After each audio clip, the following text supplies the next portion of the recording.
Hello, this is Luis Gutierrez from Hangworks. This is some stuff I worked on Rhino this week.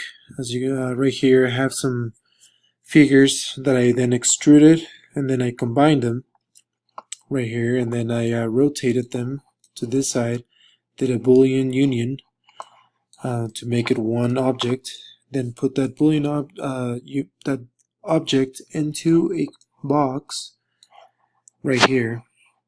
And then I did a Boolean difference and ended up getting this thing right here. Looks pretty cool. And then I worked on a little bit more with circles, did the same thing, used the box, drew a circle on the bottom, extruded that circle, did a Boolean difference again, ended up getting these. I pulled one of these corners out and then used the fillet command right here.